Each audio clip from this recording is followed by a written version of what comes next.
Hello, we are here with Don Kleinmuntz, the 2009 Informs President. Thank you for joining me, Don. Can you start by telling us a little bit about yourself, where you work, what you're currently working on, and your year as Informs President? Well, you just mentioned the year, so we can skip right past that. But I am from Chicago originally. Actually grew up in Pittsburgh till I was 15 and then moved to the Chicago area. I did undergraduate and graduate work at the University of Chicago, focusing in, I think, what we would now call behavioral economics. Although the way I thought about it at the time is I studied how people made decisions. It was really at the intersection of psychology and statistics and applied math. I sort of went on from there, started my career as an academic, spent almost 5 years at the University of Texas at Austin, and then 3 years at MIT's Sloan School of Management. And those were really formative experiences in the sense that I really got to know a number of founders of the field of operations research and management science, and a number of people who were very, very active in the organization. And so at both Texas and MIT, I got to interact with those folks, learn from them. I was really inspired by many of the leaders of our field. Went on from there to the University of Illinois in Champaign, where I began to focus much more on finance and accounting applications of decision-making and taking a decision-making perspective on that. And I think the interesting thing about that is somewhere along the line, I made the jump from being an academic to a practitioner.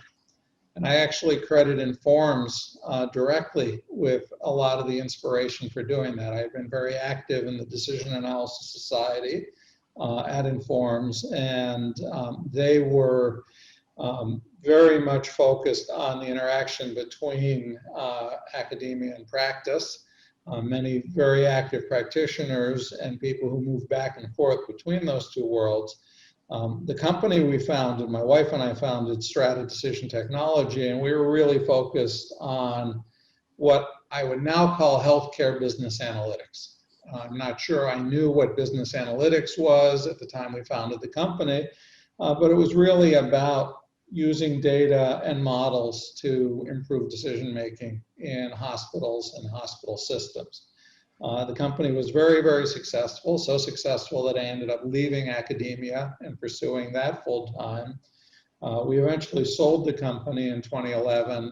The company is continuing to be very successful, but I'm now currently a principal at Kleinmuntz Associates, which is essentially a boutique investment firm. And we invest, my wife and I are partners in the firm, and we invest in early stage startup businesses, really at the intersection of biotechnology, medical technology, and information technology.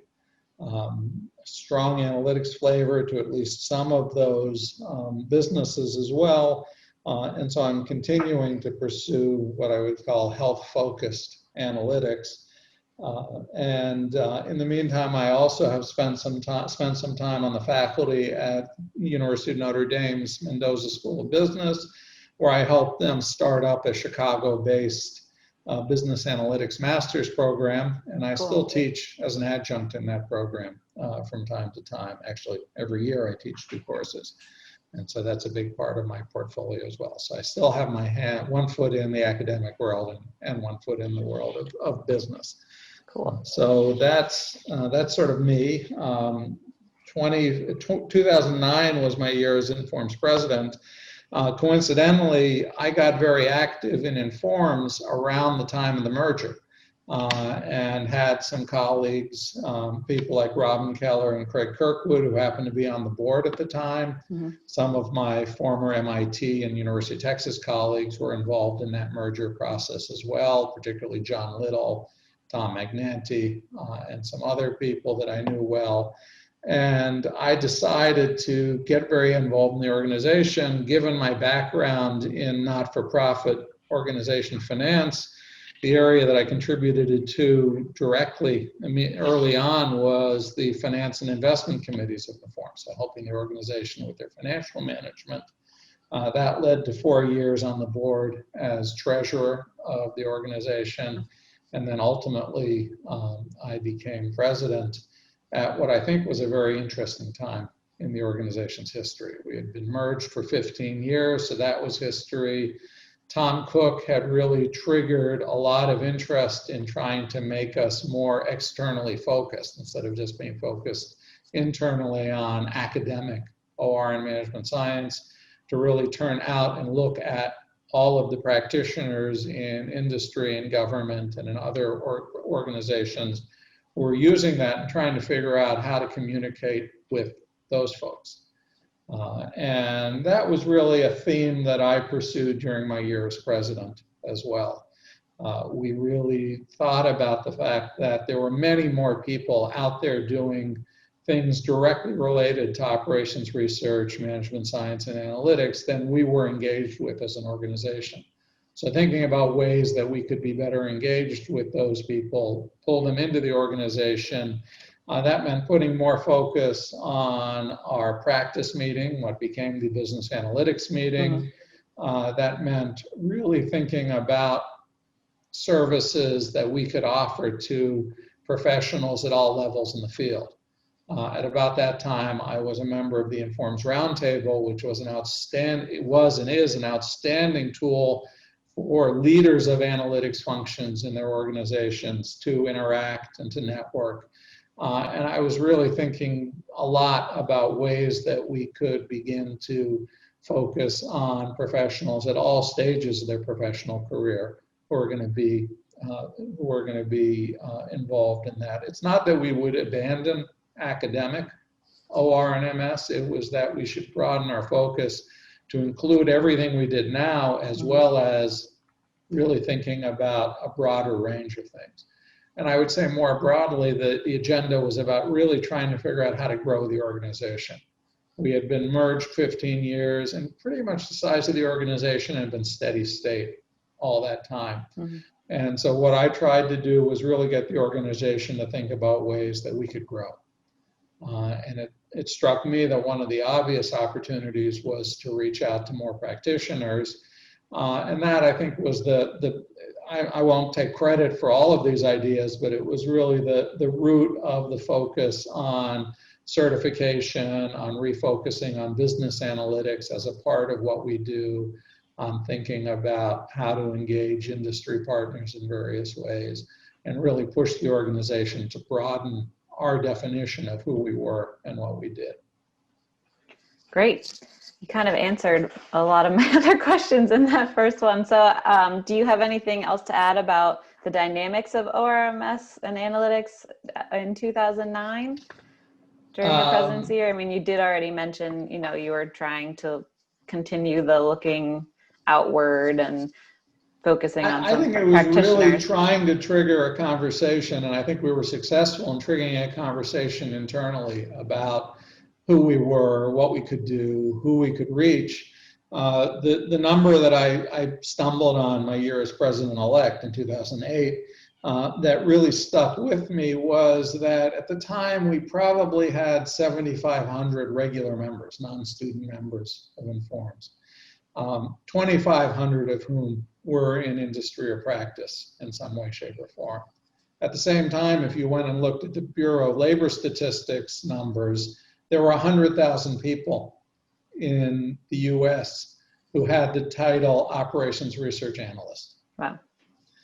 And that really underscored the idea that, well, perhaps there's more we could do to serve our profession than just continue to talk among the less than 10,000 of ourselves.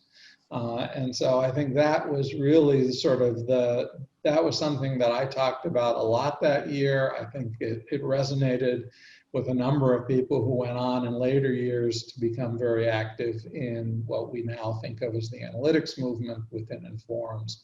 And so it was really a trigger, I think, that led us to really start thinking about that.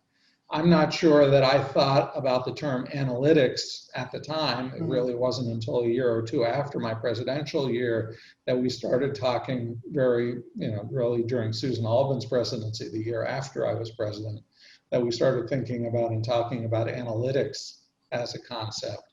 But I think I'll take credit for having sort of primed the pump a little bit and getting us ready to start thinking about that.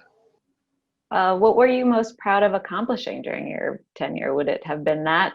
I would say getting the organization to start thinking a little more broadly about who we were and what we were doing, that we weren't just sort of the portfolio of activities we had always done, but really to start thinking about where we could generate new initiatives to grow the organization. And in hindsight, it looks like we've succeeded admirably. The organization has never been larger. It's continuing to grow and prosper, and we're branching out in all sorts of new directions. And so I think that was really the area that I felt best about. I even gave a couple of little speeches about my experience earlier when around 2001 through 2003, I was involved. And then I was one of the inaugural editors of the Informs Decision Analysis Journal.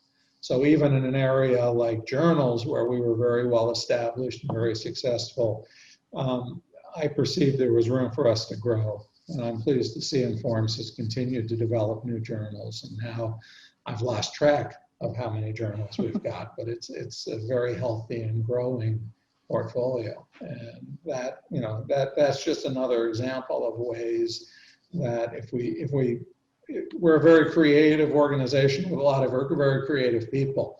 And so if we set a mind to it, we can do all sorts of new and interesting things. Thank you. So final question, where do you think Informs and the profession in general are headed in the next 25 years or near future?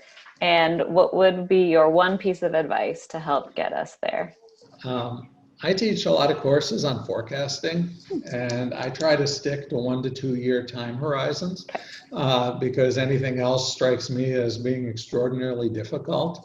I am encouraged that the organization is continuing to meet challenges in creative ways. And so it would be very easy for an organization like Informs to look at what's going on now with the pandemic and just throw up their hands and say, we're just going to have to wait for this to be over. And I've been really pleased to see that we really dove in with both hands and are trying the virtual conferences. And not all of these efforts are going to succeed, or at least they won't succeed necessarily in the way we would like. But I think that whatever happens, there's clearly a role for us in the future, in organizations, in the world. We're going to continue to have hard decisions. We're going to continue to have more data than we know what to do with. And we have the tools to help solve those sorts of problems and help make smarter decisions with the information we've got. And so that to me is a process that's not going to end anytime soon. And I'm really pleased that Informs continues to be well positioned to meet those challenges and to help professionals in the field meet those challenges. Great. Well, that's all I had for you. Do you have any final thoughts? No, it was a pleasure, and I'm pleased to be able to contribute to 25 years of Informs as an organization, and I look forward to continuing to contribute for many years to come. Well, we appreciate you, Don. Thank you very much.